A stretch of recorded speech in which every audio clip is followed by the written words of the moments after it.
Cipher गुमशुदगी case आज अटक जेल में अदालत लगेगी। साइफर केस की समाअत करने वाले जज अबुल हसनान जुल्करनैन जेल में समाअत करेंगे। वजारत कानून ने नोटिफिकेशन जारी कर दिया। नोटिफिकेशन के मुताबिक फैसला सिक्योरिटी खदशात के बाइस किया गया।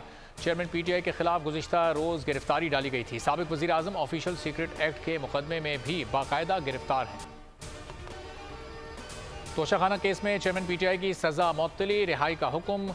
सज़ा मुअत्तली की दरख्वास्त पर इस्लामाबाद हाई कोर्ट के चीफ जस्टिस आमिर फारूक और जस्टिस तारिक महमूद जहांगीरी पर मुश्तमिल बेंच ने महफूज फैसला सुना दिया। अदालत ने 5 अगस्त को ट्रायल कोर्ट की जानिब से सुनाया गया फैसला मुअत्तल कर दिया। 1 लाख रुपए के जमानती मचलके जमा कराने का हुक्म। फैसले का तहरीरी हुक्मनामा जारी। 8 सफ़ात पर मुश्तमिल फैसले में कहा गया, ट्रायल कोर्ट ने इलेक्शन एक्ट के तहत इलेक्शन कमीशन की अपील पर फैसला सुनाया।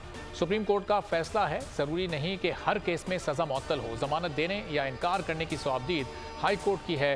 तोशाखाना केस में दी गई सजा कम दौरानिये की है। अदालत समझती है कि दरख्वास्त गुजार सजा मुअत्तली और जमानत पर रिहाई का हकदार है। साबिक वज़ीर आज़म शहबाज शरीफ की फैसले पर तनकीद। कहते हैं चीफ जस्टिस का गुड टू सी यू का पैगाम इस्लामाबाद हाई कोर्ट तक पहुंच गया है। फैसला आने से पहले ही सबको मालूम था कि यह निज़ाम अदल के लिए लम्हा फ़िक्रिया है। अता तारड़ बोले, अगर जज खुद वकील सफाई बन जाएं तो फिर वकील सफाई की क्या ज़रूरत है। किसी और को यह सहूलत दस्तियाब नहीं जो इनको मैसर हैं। उन्होंने कहा कि सज़ा मुअत्तली के बावजूद नाअहली कायम है। आपको साइफर केस में जवाब देना होगा। साबिक वज़ीर आज़म नवाज शरीफ का चेयरमैन PTI की सज़ा मुअत्तली पर तबसरा करने से गुरेज लंदन में हसन नवाज के दफ्तर से रवाना हुए तो मीडिया ने घेर लिया। गुफ्तगू के दौरान जब सहाफ़ी ने चेयरमैन PTI की सज़ा मुअत्तली से मुतालिक सवाल किया तो नवाज शरीफ खामोश रहे। जेल में PTI चेयरमैन को देसी घी में बने खानों की फराहमी के सवाल पर नवाज शरीफ मुस्कुरा दिए।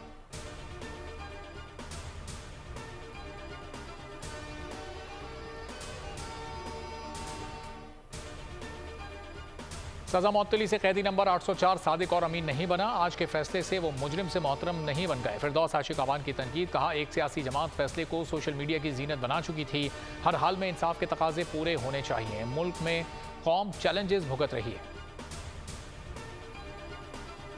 बिजली के भारी भरकम बिल, अवाम का गुस्सा कम ना हो सका। 5वें रोज़ भी मुल्क भर में मुजाहरे। पेशावर के किस्सा खानी बाजार में शहरियों ने बिल जला दिए।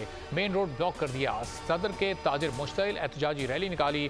फेस्को के खिलाफ शदीद नारे। फैसलाबाद में जिला काउंसिल चौक पर एहतजाज। हुकूमत और फेस्को के खिलाफ नारे।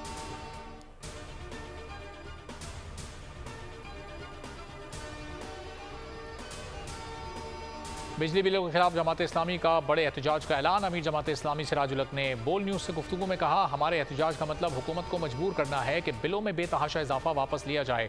हम चाहते हैं जो मुफ्त बिजली इस्तेमाल कर रहे हैं उनकी मुफ्त बिजली ख़त्म की जाए। पाकिस्तान में 500 अरब की बिजली चोरी होती है, इसको रोका जाए और आवाम को रिलीफ दिया जाए। IMF से किए गए मुआहदों पर नजरसानी की जाए। कराची की मसरूफ सड़क शार फैसल पर अचानक शेर आ गया। आवाम शेर की मटरगश देखकर हैरान रह गए। आयशा भवानी कॉलेज के करीब शेर टहलता हुआ एक इमारत की पार्किंग में घुस गया। शेर को देखने के लिए शहरियों का भी रश लग गया। पुलिस ने मालिक को गिरफ्तार कर लिया। मालिक ने पुलिस को बताया शेर बीमार था और उसे डॉक्टर के पास ले जाया जा रहा था। पुलिस के तलब करने पर वाइल्ड लाइफ हुक्काम मौके पर पहुंचे। इस मौके पर शेर के रखवाले भी आ गए और जंगली जानवर को पिंजरे में मुंतकिल किया। और एशिया कप क्रिकेट की जंग आज से शुरू होगी। एशिया कप के इफ्तिताई मैच में पाकिस्तान और नेपाल आमने सामने आएंगे। डे एंड नाइट टाकरा दोपहर 2:30 बजे शुरू होगा। दोनों टीमों की मुल्तान के स्टेडियम में भरपूर नेट प्रैक्टिस। अफगान टीम का नेशनल क्रिकेट अकेडमी लाहौर में पहला प्रैक्टिस सेशन। खिलाड़ियों ने इंडोर और आउटडोर प्रैक्टिस सेशंस किए। एशिया कप की खुसूसी ट्रांसमिशन देखिए सिर्फ बोल न्यूज़ पर।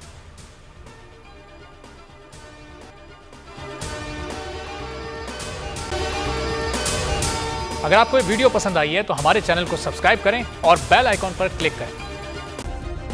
सब्सक्राइब करें और बेल दबाएं ताकि कोई खबर रह न जाए।